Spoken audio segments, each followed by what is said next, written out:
उस रात हालात और भयानक हो गए। दीपक के कमरे की दीवार पर खून जैसे अक्षर उभरे। गांव का नाम था सीतापुर।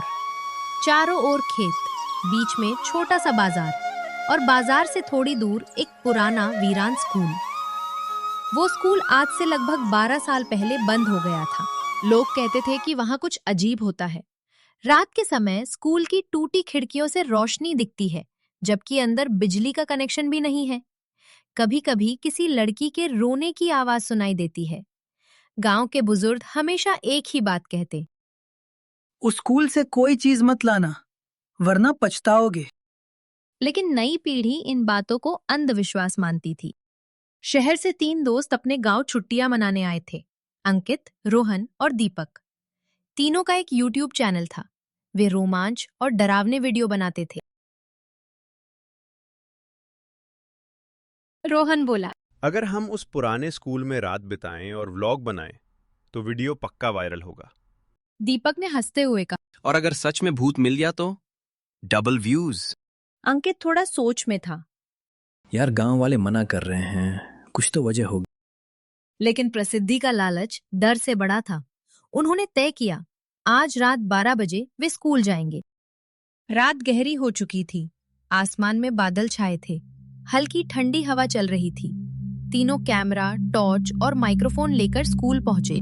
जैसे ही उन्होंने अंदर कदम रखा, एक अजीब सी सिहरन उनके शरीर में दौड़ गई। दीवारों पर जाले लटके थे। फर्श पर धूल की मोटी परत जमी थी। टूटी बेंचें और बिखरी किताबें मानो किसी अधूरी कहानी की गवाही दे रही थी। दीपक ने कैमरे की ओर देखते हुए कहा, दोस्तों, हम अभी सीतापुर के पुराने स्कूल में हैं, जहां कहते हैं कि एक आत्मा भटकती है। इतना कहते ही अचानक तेज हवा चली और एक खिड़की जोर से बंद हो गई। तीनों चौंक पड़े। स्कूल के आखिरी कमरे में उन्हें एक पुरानी लकड़ी की अलमारी दिखी। अंकित ने उसे खोला। अंदर कुछ पुरानी कॉपियां और धूल भरी किताबें थीं। उनके बीच में एक लाल रंग की डायरी रखी थी। डायरी बिल्कुल साफ थी, जैसे किसी ने अभी अभी रखी हो। उस पर साफ अक्षरों में लिखा था, कृपया मुझे यही रहने दो। रोहन हंसा। भाई ये तो वीडियो के लिए परफेक्ट प्रूफ है। अंकित बोला, शायद ये किसी की निजी चीज हो। लेकिन दीपक ने डायरी उठाई और कहा, बस एक रात के लिए ले जा रहे हैं, फिर रख देंगे। उन्होंने डायरी बैग में रख ली। घर पहुंचने के बाद सब सामान्य लग रहा था। लेकिन रात के करीब 2 बजे अंकित की नींद खुली। उसे लगा जैसे कोई उसके कमरे में खड़ा है। लाइट जलाई तो वहां कोई नहीं था, लेकिन बैग खुला हुआ था और लाल डायरी उसके बिस्तर पर रखी थी। डायरी अपने आप खुल रही। उसके पन्नों पर शब्द उभरने लगे, तुमने वादा तोड़ा। अंकित के हाथ कांपने लगे।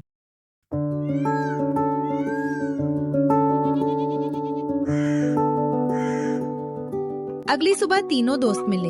अंकित ने रात की बात बताई। रोहन बोला, शायद सपना देखा होगा। दीपक ने कैमरा ऑन किया और कहा, चलो रिकॉर्डिंग चेक करते हैं। जब उन्होंने फुटेज देखी तो आखिरी क्लिप में एक लड़की दिखाई दी। वही सफेद कपड़े, वही झुका हुआ चेहरा, और वो कैमरे के बिल्कुल पास आकर बोली, मेरी डायरी क्यों ली? तीनों के चेहरे पीले पड़ गए। वे गांव के सबसे बुजुर्ग आदमी रामदास बाबा के पास गए।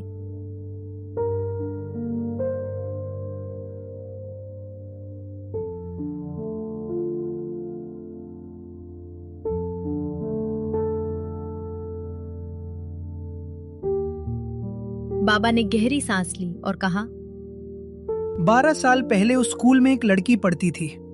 उसका नाम था आर्या। आर्या बहुत होशियार और मेहनती थी। वो हमेशा अपनी लाल डायरी में अपने सपने लिखती थी। वो डॉक्टर बनना चाहती थी, लेकिन कुछ लड़के उसका मजाक उड़ाते थे। एक दिन उन लड़कों ने उसकी डायरी छिपा दी।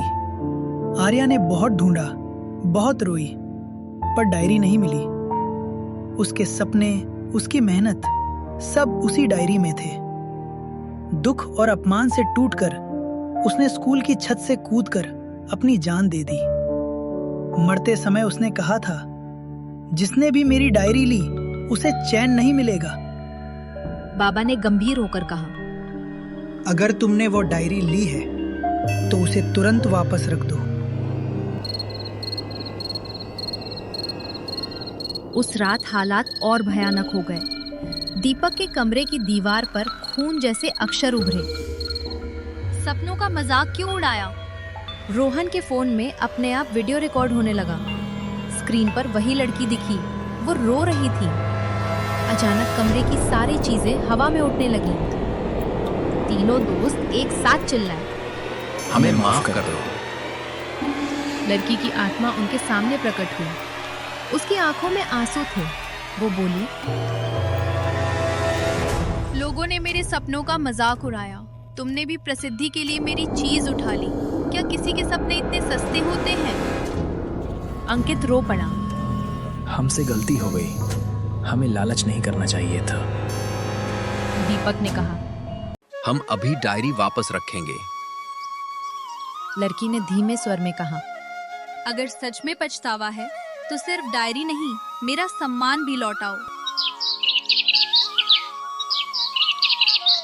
सुबह होते ही वे स्कूल पहुंचे। डायरी उसी अलमारी में रख दी। अंकित ने कैमरा ऑन किया और कहा, दोस्तों, आज हमने सीखा कि किसी के सपनों और भावनाओं का सम्मान करना कितना ज़रूरी है। लालच में आकर किया गया काम हमेशा दुख देता है। जैसे ही उन्होंने ये कहा, स्कूल के कमरे में हल्की सी रोशनी फैल गई। उन्हें लगा जैसे कोई मुस्कुरा रहा हो। धीरे धीरे हवा शांत हो गई और पहली बार स्कूल का माहौल डरावना नहीं लगा। घर लौटकर अंकित ने महसूस किया कि उसके बैग में कुछ है। वो घबरा गया। बैग खोला, लाल डायरी फिर अंदर थी, लेकिन इस बार डायरी खुली और उसमें एक नया पन्ना जुड़ा हुआ था। उस पर लिखा था, धन्यवाद, अब मेरे सपनों का सम्मान किया गया है। याद रखना, किसी के सपनों को मत चुराना और किसी की मेहनत का मजाक मत उड़ाना। इतना पढ़ते ही डायरी राख में बदल गई और कमरे में एक हल्की सी खुशबू फैल गई। आर्या की आत्मा को आखिरकार शांति मिल गई।